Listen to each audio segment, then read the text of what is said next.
great offensive start tonight, then really played good on the forecheck and back check. What was your assessment of the overall 60 this evening? Yeah, good first. You could feel Maine wasn't really engaged in the game early. Took advantage of it, obviously. Great job. Second, I thought we got away from it a little bit. Didn't manage the game very well. But again, like kind of a low event period. And then the third, literally nothing happened, which in my opinion was great. Like, I know they're grinding a little bit here with our schedule. Like, start in the midst of another 4 and 5 here. I know the guys are looking towards Sunday afternoon and getting through this last 4 and 5 we'll have this year. But at the same time, to me, that's a sign of a mature group where they're like, all right, we don't really have our legs.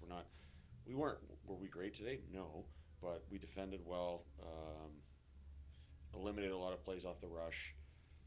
Nothing, like I said, like a low event game, and when you're up 3-0 after the first, like that's all you need, right? And sometimes those games end up, you get casual and you let the other team back in. Sometimes it goes your way and it goes 5, 6, 7, but again, like I'll take that any day of the week, right? Like low event, nothing. We'll take it and get ready for tomorrow. And then three guys in Brennan, Saunier, Cressy, and Coop have been doing it all season, but really, not Cressy, Cosinger and Coop, I should say, also Jackson have cut down the passing lanes really well. Of course, Hosinger and Cooper led to the goal by Braden Lowe, and Saunier led to the second goal by Gooch cutting off passing lane. Can you speak to just how important, especially coming into playoff time, having that great back check and just anticipation play is to be able to get the play going immediately back down into your offensive attack zone? Yeah, I mean that's kind of like as a group, that's who we are, right? We want to hunt pucks. Forwards, we turn a puck over in the O zone. Our first instinct is that high guys go get the puck back, hunt it, and our F2 and our F3 are back hard through the middle, and we can try and pick some pucks off. Like, I mean, it's not rocket science. I'm not sharing any, you know, um, top secret stuff here. Like, we want to put people under pressure and make them give us the puck back. And as a whole, our forwards do a really good job with that. Like you said, to me, the way we play through the neutral zone allows us to play a lot more in the offensive zone because we're putting pressure on both sides of the puck. Our D's gaps are always really good. We talk about that a lot, and putting pressure on that backside. So it's really tough on the forwards when they're going through the neutral zone. There's not a lot of time and space, and like tonight, I thought we did a good job. Like you said, like we created some turnovers to go the other way in transition.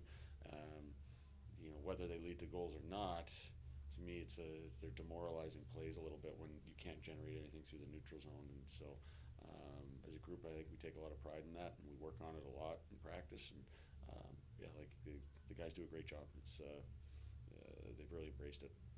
And then Frank DeChora seemed to be perfectly rewarding for him to get that empty net goal that I thought he played a fairly solid game. Now, what was your assessment of it? Not getting on the score sheet per se, but blocking shots. Yeah, Frank really never does anything wrong. 5-on-5, he's really responsible, detailed.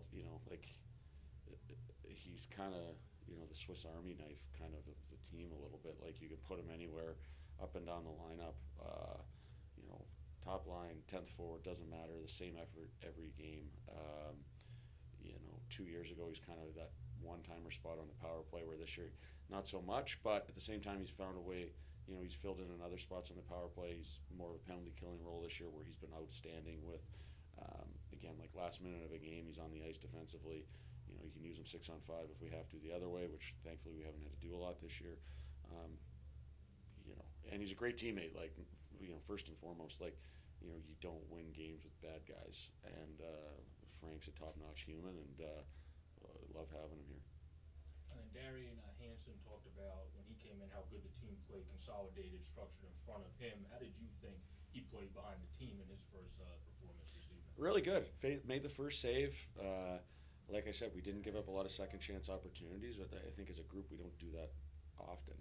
So that's all we got. We said, hey, come in here, make the first save, we'll take care of the rest. And even their goal, he did his job, and then we didn't do ours as defending, and we gave him an easy one. But he makes that breakaway save in the first. I think it was still 2-0, and that kind of obviously gives him some confidence. But then it gives the group confidence that hey, like this kid's here to play, and also too he moved pucks well. Like he went back, he played pucks, zipped quick up into the D a couple times. Where again, then we went to play in the D zone, and he doesn't have to. It's like it's making a save without making a save, because then we don't have to worry about playing defense. defense, right? Like, so he killed a lot of plays in good ways that way. Like, for first game, I thought he was really good. So he's going to go back to Lehigh, but obviously with the 4 and 5, he kind of came to help the boys out for a night, and Flo will get the net again tomorrow.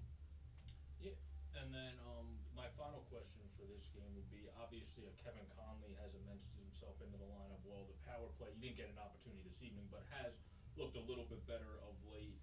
And also you kept, importantly, Maine off of their special teams, which is what their bread and butter is.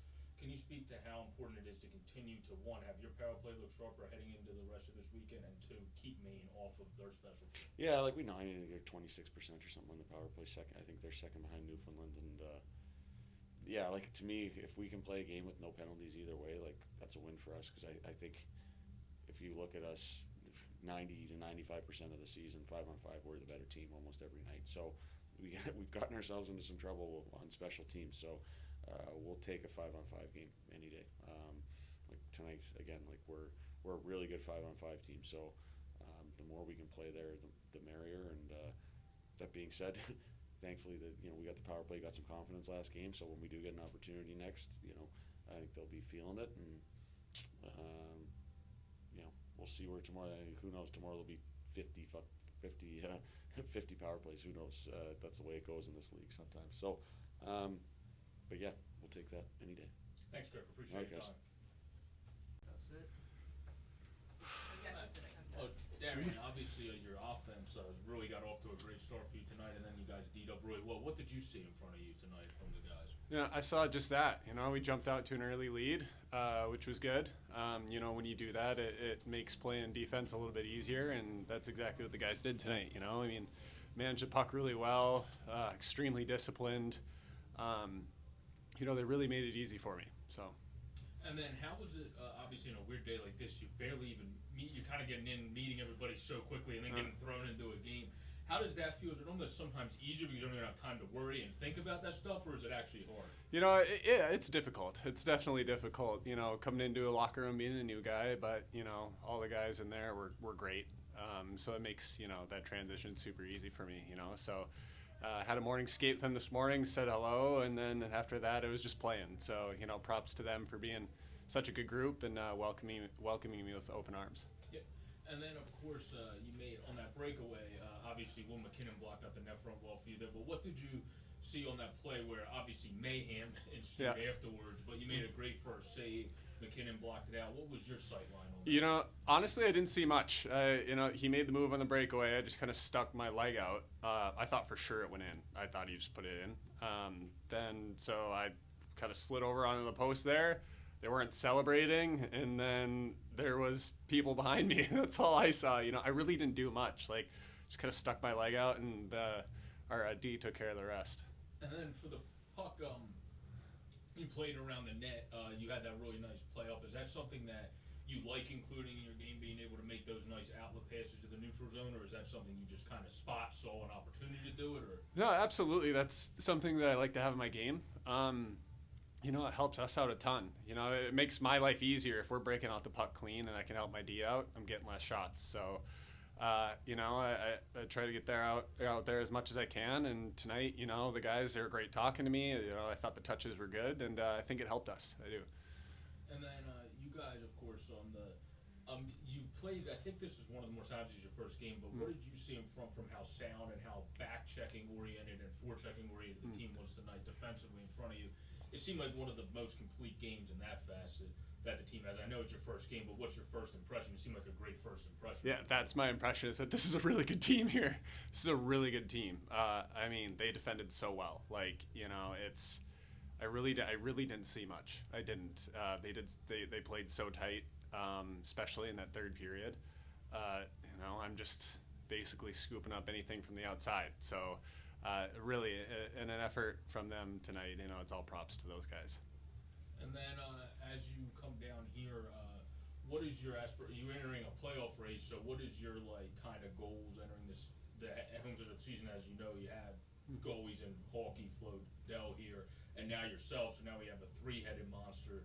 Is there any keys? I know it's your first day, but how that's all going to work, because you have three good goalies, have to find time to play all three. Yeah, exactly. You know what, for me, it's just, play whenever my number gets called, and that's, we're all pros now, and all the other goalies understand that, and we're going to do our jobs to the best of our ability whenever, coach calls our numbers. So that's basically my mindset.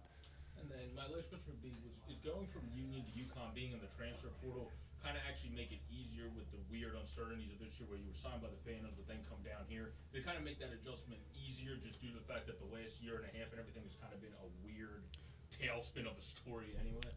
More or less. College hockey is so much different. The transition from Union to UConn was honestly pretty easy. They have us in the summer in small groups, so you're meeting guys then, and you're getting to know each other pretty early on. Whereas here, you're meeting guys the first day you're playing a game, so it's definitely different. I'd say it's probably more difficult here, but I mean, just like I said, hockey players are all great guys. They're always going to make this transition easy. So even though it's a little scary, all of us know in the end it's going to be fine. Thanks, Darren. Appreciate Awesome. your time. Thank you.